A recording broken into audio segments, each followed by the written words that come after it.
All right. Welcome, ladies and gentlemen. It's a pleasure for me to speak here at the organizing convention for the Washoe County Libertarian Party. I'm honored to have been invited. My name is Gennady Stolyarov II.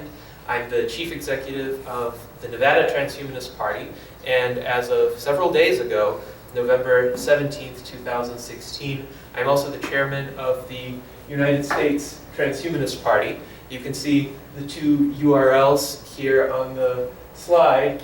Transhumanist-party.org is the new website for the United States Transhumanist Party, and the second URL, www.rationalargumentator.com/index/Nevada-Transhumanist-Party/ is the page containing the Constitution and bylaws of the Nevada Transhumanist Party. Now, if we can go to the next slide, I'll give you an overview of the Nevada Transhumanist Party.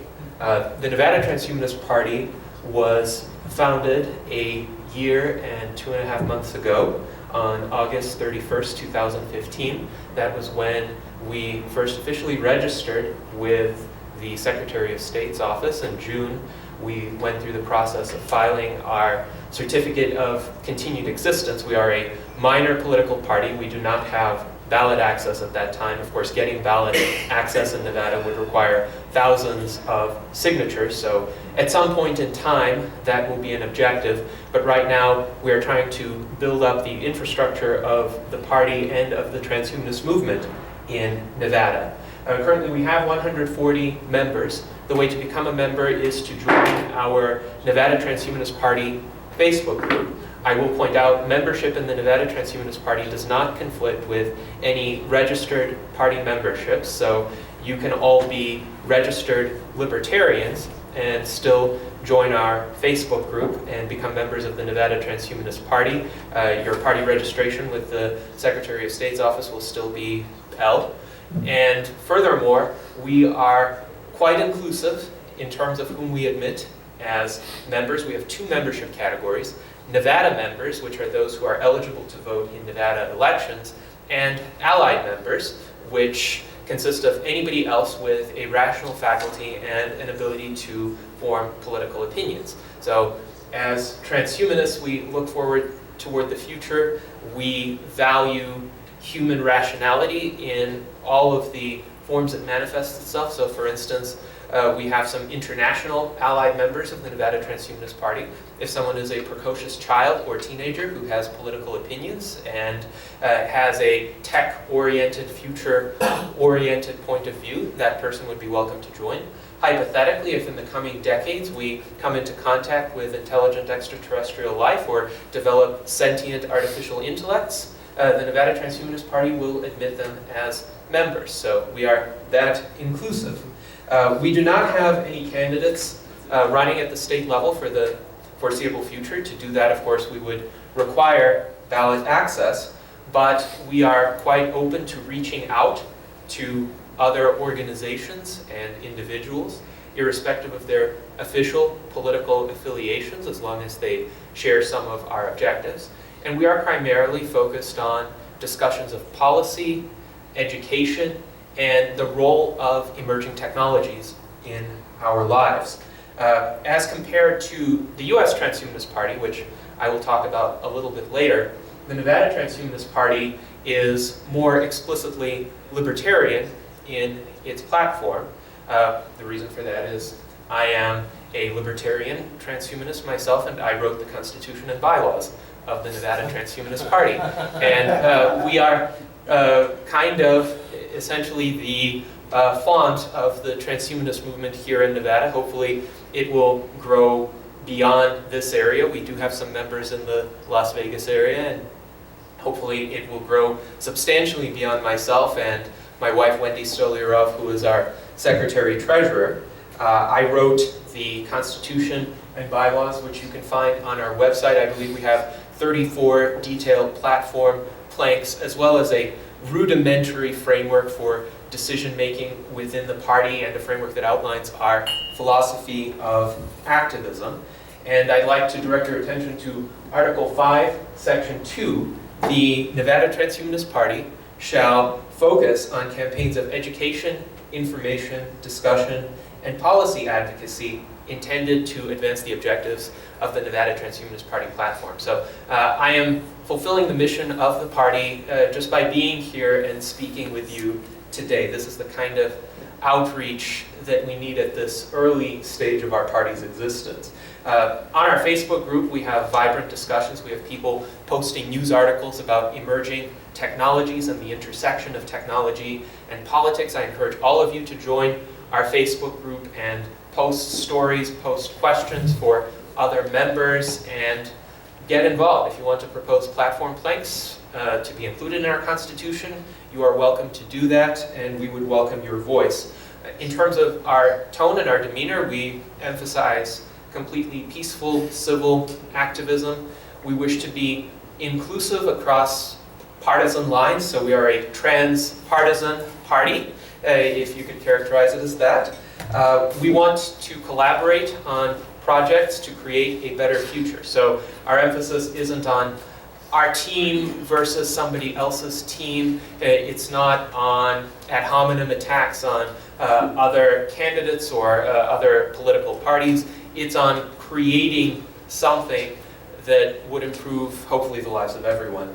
Right now, we are an example of what happens when you take money out of politics, because we don't take any donations. It is just a lot messier if you mix money and politics. Maybe at some later stage, once we have some candidates, we would set up the infrastructure for monetary donations, but right now it's based on volunteer efforts and essentially the projects that people want to affiliate with the Nevada Transhumanist Party. And we've had some discussions, we've had some outreach events in the local area, we've had some online panels. I had an interview with the EMG radio show in Las Vegas 2 days before the election day. So now I'd like to talk to you about the U.S. Transhumanist Party on the next slide. The U.S. Transhumanist Party was founded a little bit earlier on October 7th, 2014 by a gentleman named Zoltan István. Now, Zoltan is an adventurer. He is a journalist who has traveled to over 100 countries. Sometimes he filmed war zones. He created some poignant documentaries. He was once in Vietnam doing a feature on individuals who essentially harvest parts of landmines that had been left there since the Vietnam War. And at one point he nearly stepped on an unexploded landmine, and he realized he essentially had been moments away from losing his life. He didn't want to take that much personal risk again, and he wanted to rededicate his career to doing something that would fight against the dangers and perils that we all face at this stage of our advancement, against the fragility and vulnerability of our human organisms. So essentially, he founded the Transhumanist Party to advance the fight against death and disease through science and technology. Zoltan ran for president in 2016. As a journalist, he used his knowledge and he used his media connections to amass considerable publicity. He had over 70 million page views to his articles and to the old Transhumanist Party website. And he was quite famous for his immortality bus tour. He essentially purchased an old RV and personally redecorated it to look like this coffin-shaped bus, essentially a metaphor for the predicament that we all find ourselves in as mortal and very vulnerable human beings today. So he toured the country with this bus. He was raising awareness for perhaps the possibility of overcoming this predicament in our lifetimes. He was the first chairman of the Transhumanist Party. He led it for a bit more than 2 years, gathered considerable publicity.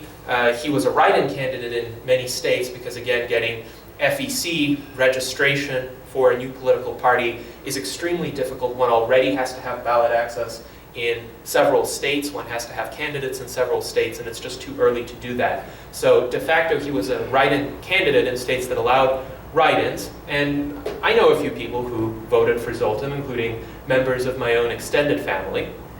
In Nevada, we do not have write-in candidates on our ballots, so I voted for Gary Johnson, with whose principles I am very much aligned, and I will talk today about the complementarities of libertarianism and transhumanism.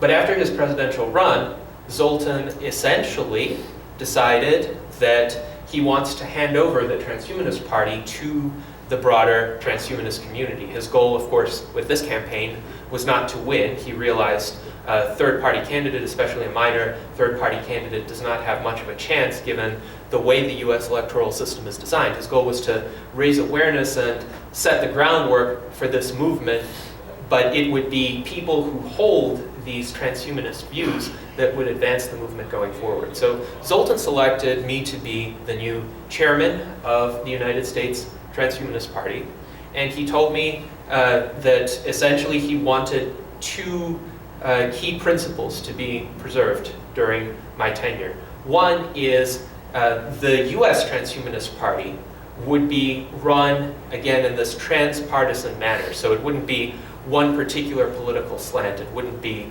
libertarian or democratic or Republican. It would be open to all perspectives within the transhumanist community. And eventually, the decisions within the party would be made by consensus or majority rule of the members. So with that, I am kind of a transitional chairman overseeing this transitional period. Zoltan ran the party essentially as a one-man show.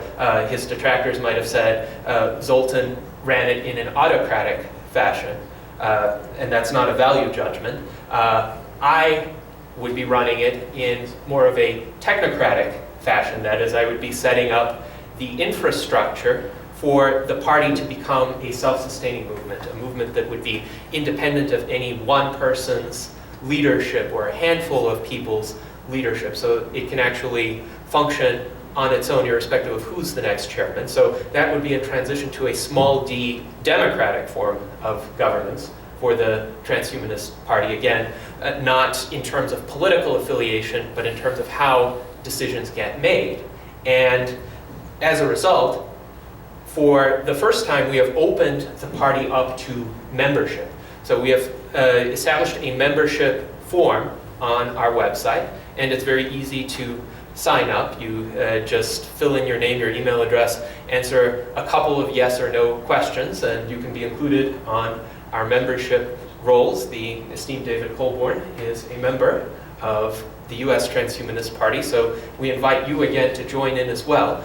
I'm not going to dictate what our platform will ultimately be, since I have agreed to be this impartial facilitator. However, if it so happens that a lot of transhumanists hold libertarian views and want to include some of those views in our platform, that would be great. I'm going to be reaching out to transhumanists of every stripe as well. Not all transhumanists are libertarians, though many are. Some would call themselves centrist or apolitical. Others would call themselves progressive or left liberal or even socialist transhumanists.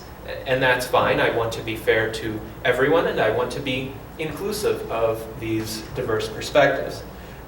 So next, let's talk about what is transhumanism and how it can cross party lines and it can point the way to a better future. So if you look at the Latin root, transhumanism means beyond human. So overcoming the historical limitations of the human condition that have existed. And another common way of conceiving of transhumanism has been as humanity plus, in that in pursuing science and technology to expand the boundaries of what is possible for us to do and overcome our shortcomings, we don't lose what it means to be human. We don't lose any of the good things about what it is to be human. We just lose all of the negative aspects, the things that hold us back or ultimately destroy us. Transhumanism is, in my view, the logical extension of 18th century Enlightenment humanism. The 18th century Enlightenment philosophers sought to apply reason to improve the state of humankind, which, as Thomas Hobbes observed, was nasty, brutish, and short in the state of nature. So to apply reason to that suggests we can live better lives, we can solve the pervasive problems that are all around us. The American founders were certainly greatly influenced by that ideal in designing a system of government that endeavored to preserve human liberty rather than subjugate people to the tyranny of a few. And through science and technology and reason, today we have better tools for doing so than the 18th century philosophers and statesmen had. And as a result, we can be more ambitious in what obstacles we would like to overcome. So for instance, involuntary death, diseases, poverty, scarcity of basic needs, war, pollution, and I would say some of the great menaces within the human psyche, the tendency toward tribalism, toward cognitive biases, toward mob behaviors. Wikipedia defines transhumanism as an international and intellectual movement that aims to transform the human condition by developing and making widely available sophisticated technologies to greatly enhance the human intellectual, physical, and psychological capacity. And transhumanism, on the next slide, has some historical antecedents. You could really say that proto-transhumanist thinkers have existed since at least the early Enlightenment, with Sir Francis Bacon, who said nature to be commanded must be obeyed, and he laid out the rudiments of a scientific method, or Benjamin Franklin, who wrote toward the end of his life that he laments that he was born too soon, and in 1,000 years the human condition would be tremendously improved. He made many predictions. Virtually all of them have come true already, even though it has been a lot less than 1,000 years. One of the predictions he made was that human lives would be lengthened at pleasure beyond even an antediluvian standard. So that would mean essentially beyond a millennium. So it was very interesting that these Enlightenment or proto-Enlightenment philosophers looked forward a few centuries and saw the potential of this transhumanist movement that has emerged more recently. But the term transhumanism began to be explicitly used in this contemporary manner by Julian Huxley in 1957. Julian Huxley was a famous biologist, also related to Aldous Huxley of Brave New World fame, and he wrote, "Up till now, human life has generally been, as Hobbes described it, nasty, brutish, and short. The great majority of human beings, if they have not already died young, have been afflicted with misery. We can justifiably hold the belief that these lands of possibility exist, and that the present limitations and miserable frustrations of our existence could be in large measure surmounted. The human species can, if it wishes, transcend itself, not just sporadically, an individual here in one way, an individual there in another way, but in its entirety as humanity." And even since the time he wrote that passage, we can observe considerable progress in life expectancy and the quality of our medical care. I would say for most of us, life is still too short, but maybe it's not so nasty and brutish anymore. So that's progress, but we'd like to take it a lot further. Transhumanism as a large-scale movement and a formal organized philosophy began in the early 1990s in California. Max More was one of the key foundational thinkers of transhumanism. He wrote, "Transhumanism is a class of philosophies that seek to guide us toward a post-human condition. Transhumanism shares many elements of humanism, including a respect for reason and science, a commitment to progress, and a valuing of human or transhuman existence in this life. Transhumanism differs from humanism in recognizing and anticipating the radical alterations in the nature and possibilities of our lives resulting from various sciences and technologies." So again, we're taking humanism a step further. We are overcoming perhaps this perception of a fixed human nature that even the humanist philosophers had, and we recognize that what is considered to be human nature is really a function of both the external physical constraints we face and the internal mental and biological constraints within ourselves. And if we can lift some of those constraints or modify some of those constraints, then human nature will be different. The Transhumanist Declaration was developed in 1999 by the leading transhumanist thinkers of that time, and Article 1 of the Transhumanist Declaration reads, "Humanity will be radically changed by technology in the future. We foresee the feasibility of redesigning the human condition, including such parameters as the inevitability of aging, limitations on human and artificial intellects, unchosen psychology, suffering, and our confinement to planet Earth.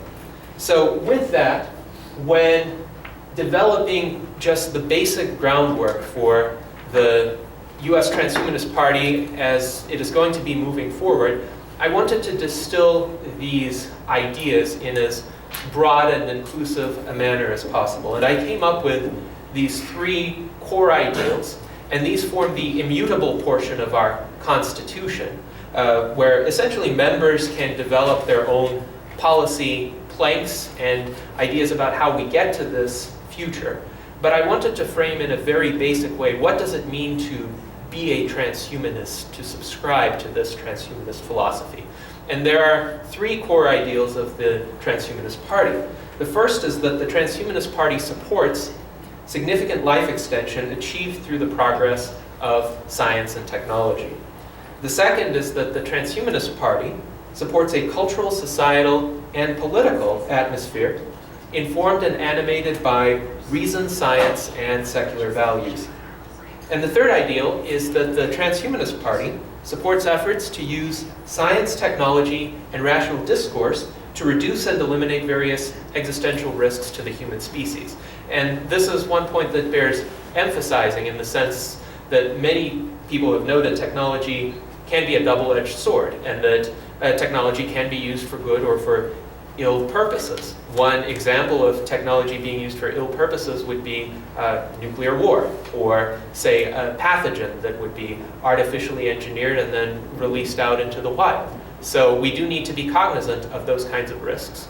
And we also need to be cognizant of the existential risks that the human species is faced with today. For instance, the risk of a large asteroid impact wiping out advanced life forms. There should be technological safeguards developed that might enable us to deflect or destroy these kinds of asteroids should any be discovered that enter onto a collision course with Earth.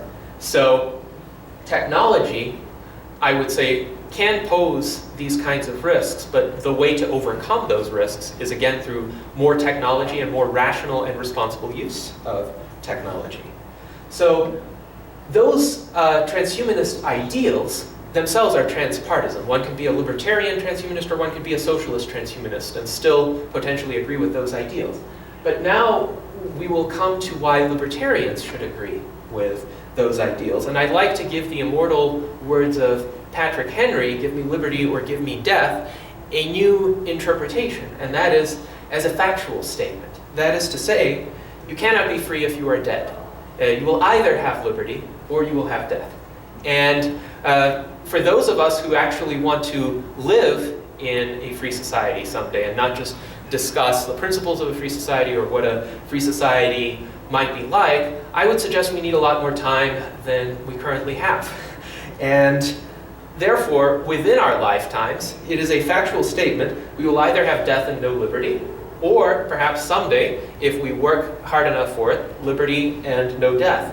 But to be realistic about it, we should all support the progress of medical science and technology to turn back the clock of biological aging or senescence, because that's the only way we will be around to see this free society embodying libertarian ideals emerge. And I would say life, liberty, the pursuit of happiness, property rights, they're all prominent libertarian values. They're values that I hold.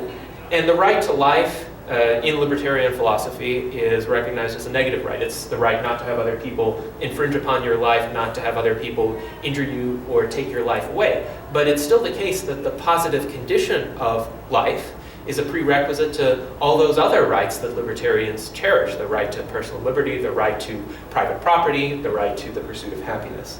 So in terms of achieving the libertarian ideal, on the next slide we'll see why it will take a long time. The 2016 election results are a prime example of this. I voted for Gary Johnson. Over 4.1 million people voted for Gary Johnson. That's about 3.2% of the popular vote. That's about 3.23 times the 2012 count. But nonetheless, it is nowhere near a majority or even a plurality of the American electorate. And while these are impressive gains, and I do think Gary Johnson has done a good job in reaching out to other individuals who may have an affinity toward libertarian ideals. Perhaps he was too generous to the American people at large to suppose, as he has said, that most people are libertarians already, they just don't know it. I don't see that in the prevailing attitudes of the American people today, and I certainly don't see that in the way that this election has turned out. And I would note that even if libertarianism as a set of ideas is gradually gaining ground, the fact is oppression of individuals on the ground is on the rise. There is a lot of institutional oppression right now that didn't exist in the 1990s even. We didn't have the kind of mass surveillance, the kind of intrusive airport security, the extent of police militarization, or the wanton reliance on civil asset forfeiture to take away the property of people who have not even been accused of a crime in some cases. Instances of economic protectionism or cultural protectionism, if you would, are on the rise, and crony capitalism, cronyist politics are very much alive and well in both mainstream political parties. There's also a lot of informal oppression of private individuals by other private individuals. One thing to keep in mind is the libertarian ideal asserts that there exists a right to life, not just a right against the government, but a right not to have another private individual kill you or take your property. So there is a lot of that right now.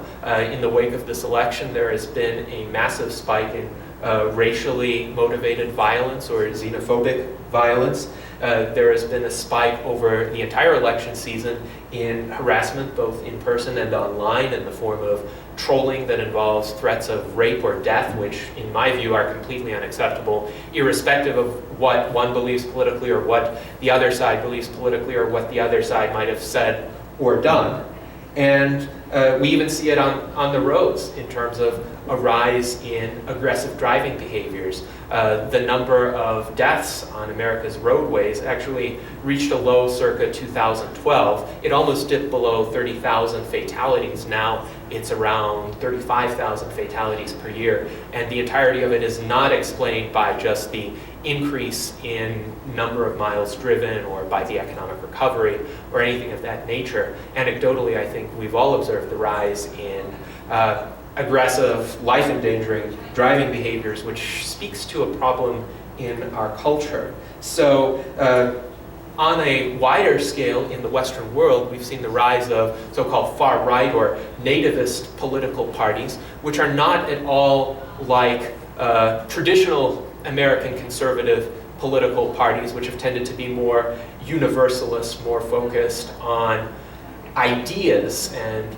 principles, even if they were, say, the principles of American exceptionalism. These parties don't care about what you believe, they care about where you were born. They're the kinds of blood and soil political parties that should really give libertarians great pause and great concern, because it's not about tolerating individuals and it's not about individual freedom at all anymore.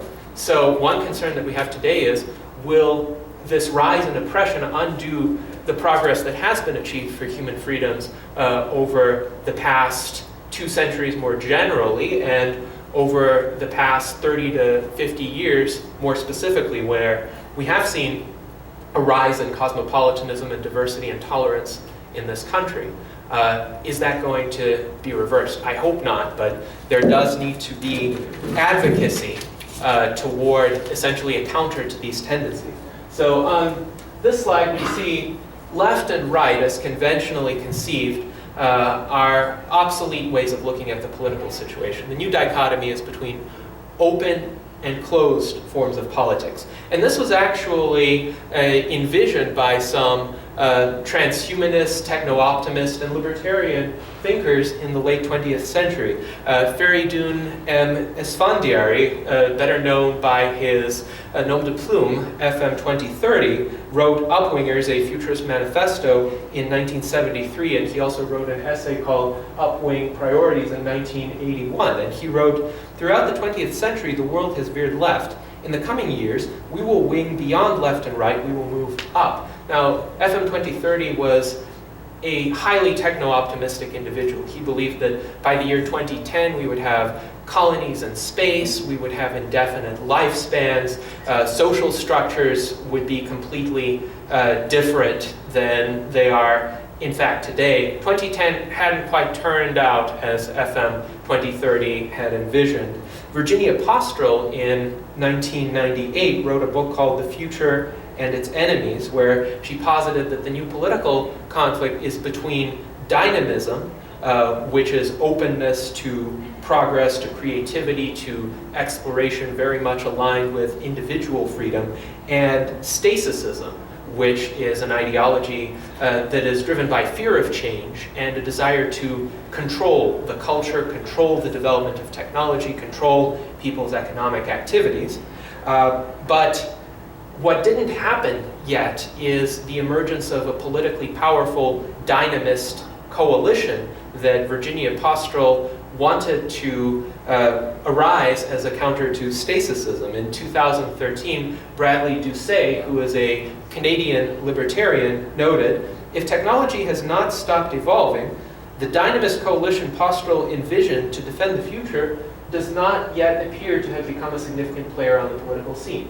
Part of the reason is surely the 2001 destruction of the World Trade Center in New York. And I would say that is where American political life, and to some extent Western political life in general, pivoted away from this expansion of freedom, opportunity, cosmopolitanism, tolerance, toward this more closed, stasicist, fear-ridden mentality that has only been exacerbated over the past 15 years. So what is the political spectrum like in 2016? Moving away from left to right, I've rearranged it from up to down. So let's look at the closed or stasicist, or as FM 2030 would put it, downwing types of politicians. We have our president-elect here, Donald Trump, along with the architects of Brexit, Boris Johnson and Nigel Farage. And keep in mind, Brexit was not primarily a reaction to stultifying European Union bureaucracy. Most of the advocacy for Brexit came from a fear of economic openness, a desire to clamp down on the good parts of the EU, which were relatively open trade within the Union and relatively open migration of persons. So xenophobia certainly played a great part in the outcome of the Brexit vote. By great, I don't mean good, I mean substantial. And then we have Marine Le Pen of the National Front in France, who is going to be running against Nicolas Sarkozy in the 2017 elections. She's also amassed a frighteningly high level of support. And of course, we have our autocrats here, Vladimir Putin in Russia and Recep Tayyip Erdogan in Turkey, both of whom have undone decades of relatively, let's say, liberalizing in a classical sense and relatively secularizing policies that preceded them. So in the center, we have the conflicted middle, kind of the old center-right or center-left or progressive political establishment, what P.J. O'Rourke classified as being either right or wrong within normal parameters. And he pointed out, well, he disagreed with Hillary Clinton on pretty much everything, and he thought that Hillary Clinton was quite wrong, but she was wrong within normal parameters, whereas Donald Trump was not within normal parameters at all. So I would put Hillary Clinton and Barack Obama in that category. They have made overtures toward at least a certain degree of social freedom and tolerance, a certain degree of openness to technological progress, particularly with Obama and his views on space exploration or autonomous vehicles. On the other hand, they've also favored certain restrictive or redistributive or communitarian policies as well. Under Obama, mass surveillance and deportations of immigrants have spiked dramatically. Obama has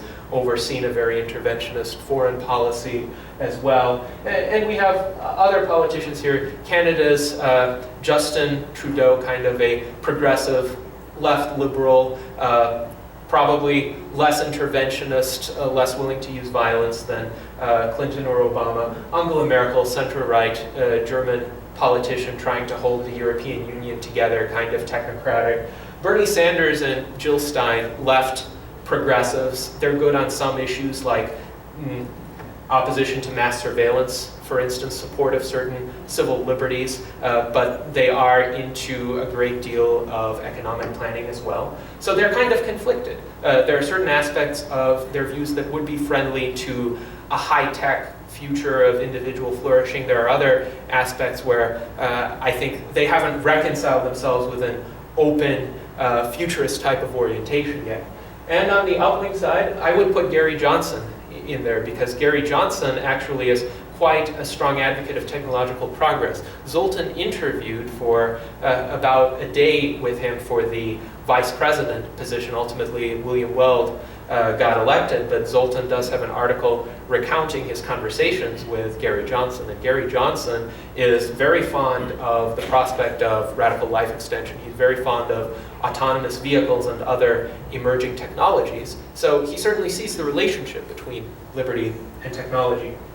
And I would include what in my view is a great political hero, Edward Snowden. Although he is not an elected official, one could say he transformed American politics to a greater extent than many elected officials have done by disclosing this entire facet of the violations of our liberties through indiscriminate mass surveillance. And by the way, that's another example where technology could be used for good or for ill. And Edward Snowden is trying to use another type of technology, encryption, and advocate the use of that technology essentially to try to win territory again for the individual and his or her liberties as against the central government. So the Transhumanist Party certainly aligns itself with the open or upwing side of the spectrum, but the question is that going to be enough? Is that going to be enough to form a powerful coalition to resist this stasisist push that we're seeing throughout the Western world now? And that's why I put in there, will we have you? Will we have enough of you to make a difference there? And I do encourage all of you to sign up for membership in the Transhumanist Party. So what do we think will make a difference in promoting liberty if these technologies are given the time and space and political and economic freedoms to flourish? Well, first of all, we have advances in biotechnology and genetic engineering, which are happening today, and life extension, which to some extent is happening today at a pace of 2 to 3 years gained per decade in the Western world. But of course, in order to really achieve what is called longevity escape velocity, we would need life expectancy to increase by more than 1 year every year that passes. That would, in effect, mean that human bodies would be rejuvenated through medical treatments that don't exist yet, but might exist in 20 to 30 years.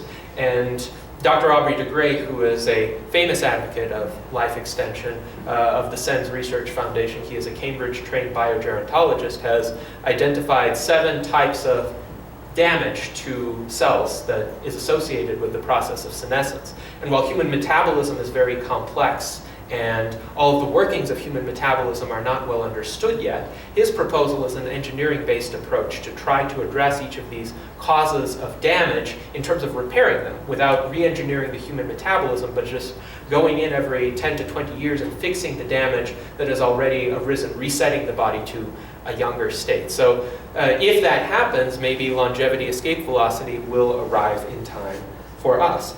And nanotechnology is one part of that. If we can affect cells on a nanoscopic level, if we can deliver targeted treatments, that's already being done, for instance, with treating various types of cancer through targeted doses of chemicals instead of this broad-based chemotherapy. Artificial intelligence is emerging, certainly. It's already applied in certain instances, famous instances, IBM's Watson, which is being used for certain medical diagnostic purposes, and these AI algorithms are going to continue to improve. Space colonization is important. It's important in large part as a way of protecting us against existential risk. We don't want to be sitting ducks on a single planet, put all of our eggs in one basket in the case there's an asteroid impact or a massive supervolcano or climate change from whatever sources. Seasteading, the development of politically Autonomous communities on the oceans, I think, would be great for advancing the libertarian ideal, allowing experimentation with different forms of governance. Vertical farming to enable a lot more food to be grown on less land so that population growth isn't going to be a problem. There's already more than enough food to feed the people in the world who are alive today. I would say through emerging technologies, that's the way we can dispel all of these overpopulation fears that are prevalent within the general public. Economical alternative energy. If it makes economic sense to switch away from fossil fuels, as it is increasingly becoming the case, then that switch should be made. And companies like Elon Musk's Solar City are already developing means for that to happen. Actually, that was one of the main reasons why the Nevada Transhumanist Party supported ballot question 3 in the 2016 elections, to allow people to pursue these alternative sources of energy when they do make more economic sense and not have them locked down by a particular monopoly.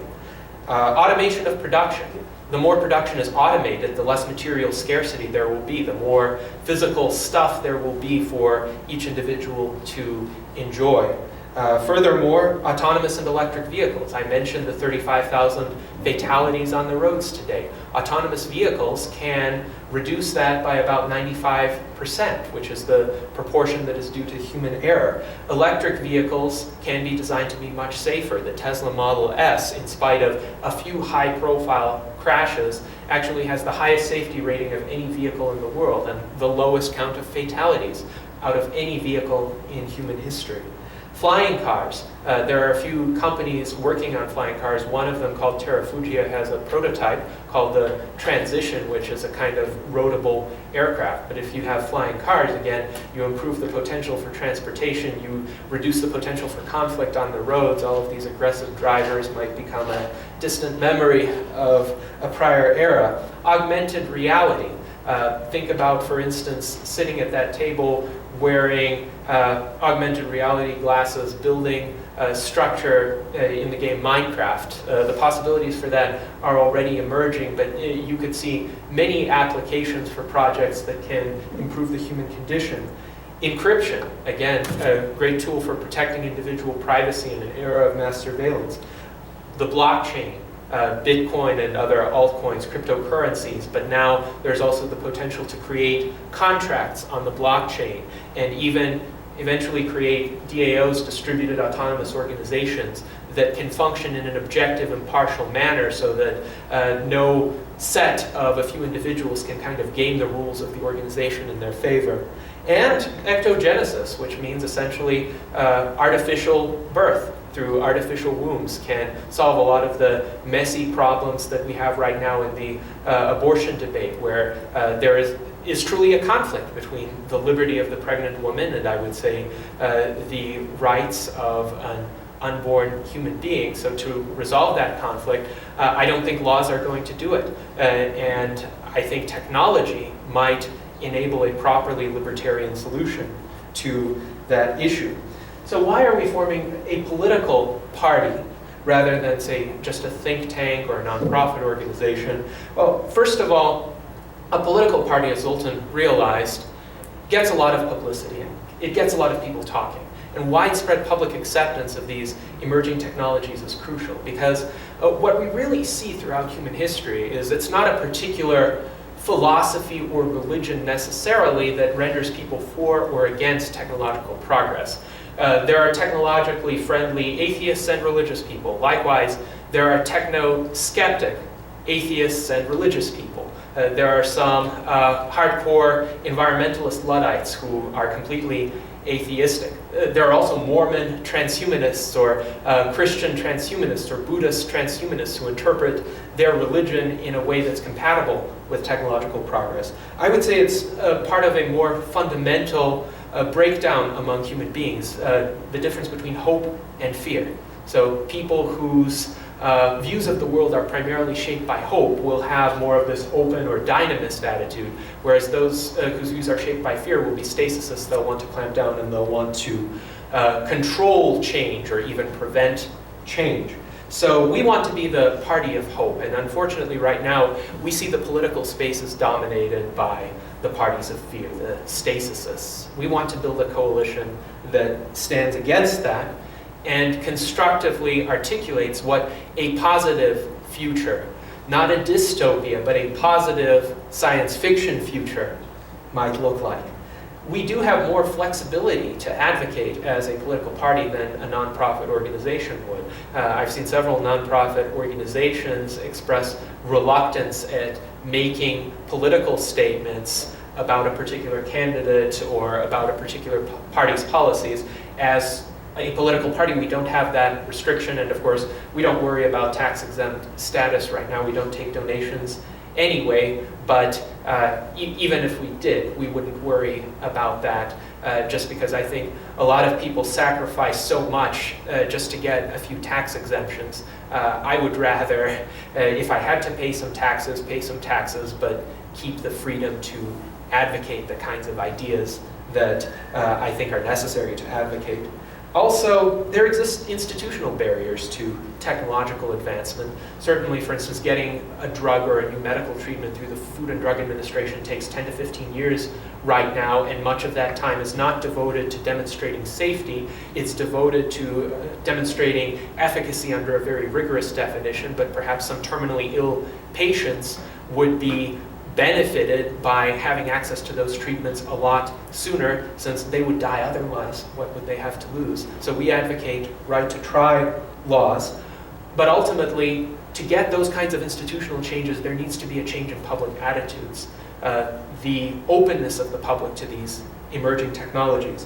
And those attitudes are ultimately a function of what people are familiar with. There are right ways and wrong ways to deploy emerging technologies, and we saw in the backlash against Google Glass the wrong way to do that, which was a kind of exclusive experiment that wasn't available to the broader public, that some people could opt into by paying a large amount of money, and even then they weren't guaranteed to get Google Glass. So they were seen as a kind of closed elite, and when they entered restaurants or other public spaces where most people didn't have access to Google Glass, even if they wanted to, there was a lot of tension, there was a lot of suspicion of these people's motives. On the other hand, we have technologies like laptops and cell phones, which don't arouse that kind of suspicion, even though somebody could go into a public place and film you on a cell phone about as readily as they could film you using their Google Glass device. So it's a matter of what people are familiar with and what they feel is accessible to them. If you have the perception that some group of people is a closed aristocracy and only they can have certain benefits, then you're going to have an uprising of everyone else, or at least you're going to have deep skepticism from everyone else. And ultimately, in my view, technological innovation, entrepreneurship, individual freedom of access are the ways to broaden that access. There's no conflict between this libertarian free market ideal and the ideal where the future is evenly distributed or more evenly distributed than it is today. And furthermore, we see mainstream politics almost completely overlooks these issues of emerging technologies. Obama and Biden talked a little bit about that with their cancer moonshot, which in my view is a very commendable initiative, and perhaps Elon Musk has pushed them to be a bit friendlier to space exploration, particularly private space exploration. But that was almost glossed over during the 2016 presidential election, where the majority of the focus was ad hominem. It was not focused on policy at all. And we need to raise awareness that these technological issues are the issues that are going to be shaping our future. And furthermore, as a counter to this rising stasicist hegemony, we'll need to supplement the technological message with support for individual freedom and tolerance of different ways of living and cosmopolitanism. Cosmopolitan is a citizen of the universe, of the cosmos, and that's ultimately the transhumanist ideal too. A key transhumanist concept is morphological freedom, the freedom of individuals to transform their bodies, to transform their potential, their opportunities, in a manner that those individuals determine is desirable, not some external authority figure, not society at large. As long as they're being peaceful, as long as they're being constructive in what they're doing, they should have the freedom to be different. And transhumanism takes that freedom to be different, which libertarians also cherish, and combines it with the advocacy of technologies that can help cultivate that meaningful difference. So next, let's look more at how transhumanist politics is different. Today's politics is essentially shaped by the perception of scarcity, a scarcity of material resources, a scarcity of access to the political system. Frédéric Bastiat in the 1840s quipped that government is the great fiction by which everyone tries to live at the expense of everyone else. And that was certainly true of government in his time in France, which had been rocked by a series of revolutions where different groups, classes within society came to power, and as they came to power, each one tried to expropriate the others, their perceived antagonists. And these conflicting special interest groups, of course, manifest themselves in every political system today. The animosity we observed in this election season is just a more open and ugly form of these kinds of special interest dynamics, but they're driven by a zero-sum mentality, the idea that if you're going to win, somebody else has to lose. It's, again, this deeply ingrained tribalism that stems from the hunter-gatherer societies where game is scarce, berries or other fruits are scarce, so if you have a certain catch, for instance, you can only split it up in so many ways, and if person X gets something, then that's something that person Y wouldn't get. And unfortunately, through the flaws in our evolved psychology, that mentality has persisted. But what transhumanism promises is a future of widespread abundance, where everybody will have these material benefits. Everybody will have a comfortable life, a long life, a life where they get to control how they use their time. So there won't be that temptation anymore to take from the other person, to risk one's own physical safety, to essentially cause somebody else's life to be worse off just so that one's own life could be only marginally better off. And contemporary politics, I would say, doesn't even enable the lives of the winners to be marginally better off. Let's see what happens to the Trump supporters in the next 4 years. I'm sure they're going to have some recriminations against their favorite candidate and the promises that he won't fulfill.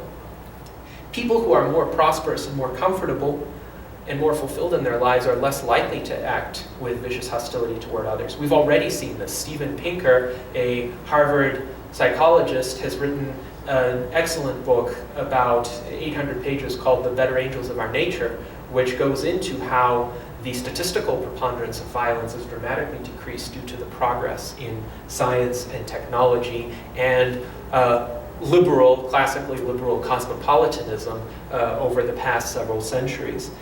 And what we seek to do is transform politics into what it should always have been, which is a constructive focus on what policies are best for improving human well-being, solving the problems that confront us. So it wouldn't be my team versus your team. It wouldn't be about getting power. It wouldn't be about making other people suffer. It would be about whose ever solution can result in a better world. And that's where our openness to other points of view and perspectives comes in. Because it could be that a Barack Obama or a Hillary Clinton have a good idea. It could be that an Evan McMullen has a good idea. Could be that a Gary Johnson has a good idea, or an Angela Merkel has a good idea, and we need to listen to the extent that those ideas can forward a better future. But the political system, unfortunately, poses great obstacles that we need to overcome. Ugly political rhetoric that we've seen escalate reiterates these centuries-old fallacies, these fallacies that appeal to the lowest common denominator, people who haven't had the education or discernment or just time spent contemplating these issues to avoid the cognitive biases that we're all vulnerable to. Major fallacies include the fear of technology or trade taking jobs. If they see some factory workers getting laid off, they think, oh, that's so terrible. They don't realize that in the 19th century, 90% of all jobs were agricultural, and right now maybe 2 to 3% of all jobs are agricultural, yet food production has increased. There's not this kind of massive unemployment due to the loss of agricultural jobs, and the jobs that replace them have generally been more humane in terms of the working conditions and more remunerative. So the protectionists don't see a positive-sum world where the pie is not fixed, the pie grows through innovation and through technological progress. And Of course, with the zero-sum mentality, some groups get pitted against others, and overcoming that is a huge challenge. We want to see candidates who are thoughtful, who are creative, who are forward-looking in discussing not just the issues of the day, but our future for decades and centuries to come. So ultimately, the Transhumanist Party isn't about any given election. It's not about just the world that we see today. It is about a long-term movement that's going to be here for a long time and is going to be interfacing with these emerging technologies as they become available and hopefully pushing to make them available. But the biggest obstacle in the United States for policy-oriented discourse is the two-party political system. The outcome of this election, the great animosity, the, let's say, portrayals of each major party's candidate as the absolute evil that must be avoided at all costs arose out of the two-party system. I would say if there were a truly open multi-party system in the United States, Donald Trump certainly wouldn't be the Republican nominee.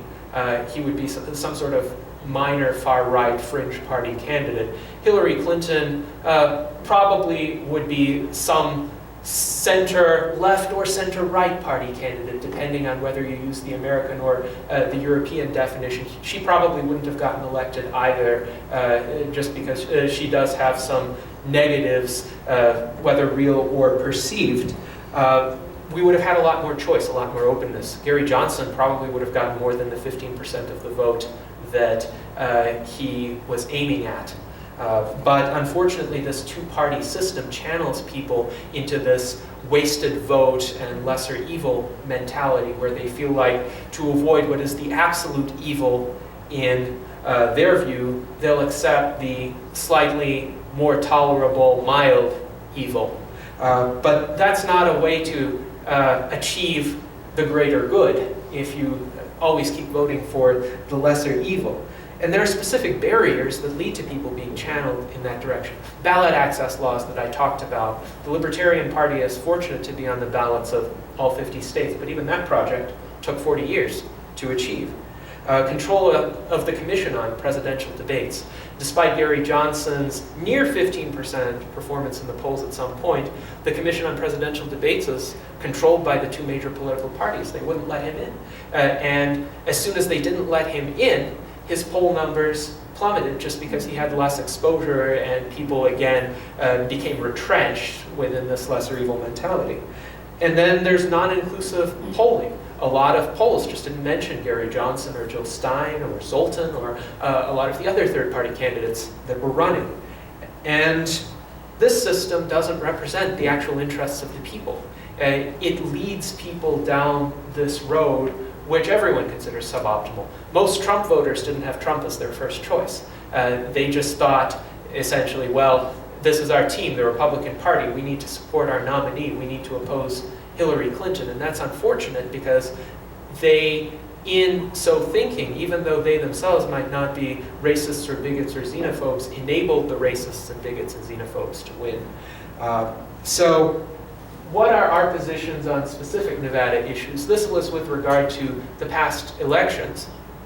I want to focus on the ballot question. So on question one, transhumanists had different perspectives on gun rights, gun control, background checks. I personally voted against question one, but I know a few transhumanists who voted for question one. We as the Nevada Transhumanist Party didn't take a position on this issue just to reflect the diversity of our perspectives. But on questions 2, 3, and 4, there's a pretty clear position for the Transhumanist Party. We supported all three of those questions. With regard to the legalization of recreational marijuana, some might argue about the details of the taxation or regulation that would accompany it, but ultimately any legalization with any tax or regulatory structure is better than this punitive prohibition that we have today. I don't have any interest in consuming marijuana myself, but even people who don't can be victims of overwhelming force if, for instance, the wrong house is suspected of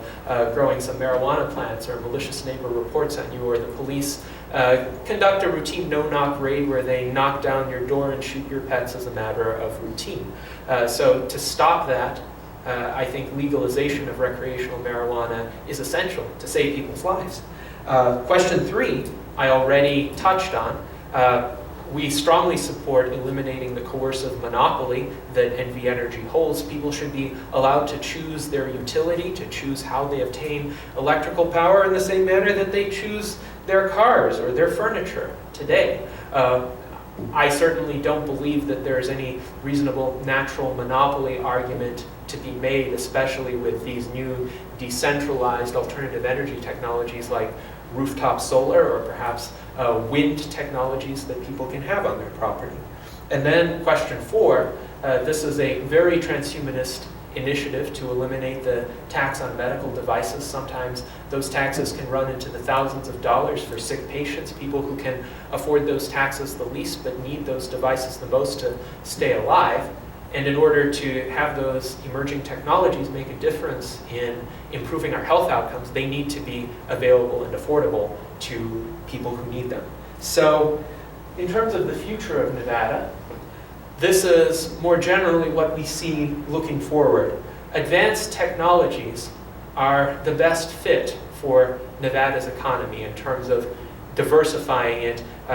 Gaming is a declining industry in Nevada, and something needs to replace it. I think Nevada has some great advantages for emerging technologies, both through small startups and large corporations coming here. We have relatively modern infrastructure.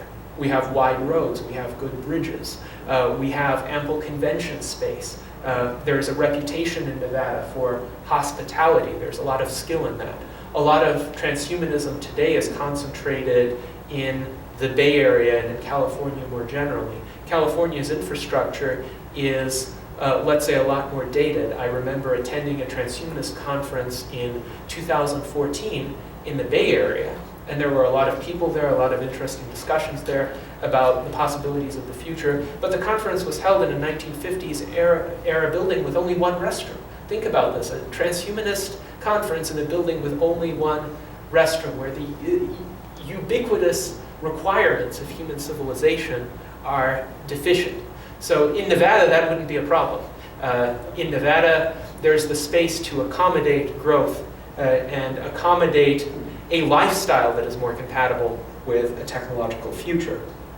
And furthermore, small businesses are an essential ingredient to that. I think it's great that Tesla is building its gigafactory in Sparks. I think it's great that Faraday Future is coming to Las Vegas to build its auto facility there. But ultimately, small businesses, small startups, have also been fonts of innovation over the past few decades and throughout human history more generally. And in the view of the Nevada Transhumanist Party, they should get similar favorable tax and regulatory treatment as Tesla and Faraday Future did. I think there's room for small and large-scale innovation. Educational technology is absolutely essential, and it is essential for diminishing the prevalence of logical fallacies, diminishing the vulnerability of people to inaccurate information or propaganda being portrayed as fact. So for both private and public schools, however you think education should be administered, whatever you think the role of government should be, more technology is better. Educational apps and games that make learning fun, that perhaps might channel people to spend the time they might have spent playing World of Warcraft or other types of massively multiplayer online role-playing games into similar types of gamifying environments that make learning addictive. That could be culturally transformative.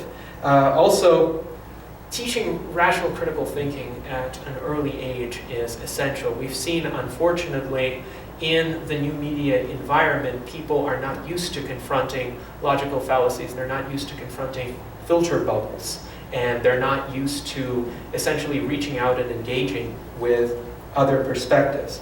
So Nevada has historically been and will continue, hopefully, to be cosmopolitan, tolerant, and diverse. The transhumanist ideal of morphological freedom is very much aligned with that. And so we need to make common cause with anyone, whether they're libertarian or of some other political persuasion who espouses these values and has some of these ingredients toward a better future. So with that, on my last slide, I'm open to questions. I'm not sure how much time we have for questions, but again, you have my contact information here and the links to the US Transhumanist Party website and the Nevada Transhumanist Party website. Thank you very much for your time today, and I am open to anything else you might have for me. Thank you very much. Appreciate it. Certainly. Thank you, Gennady. Thank you.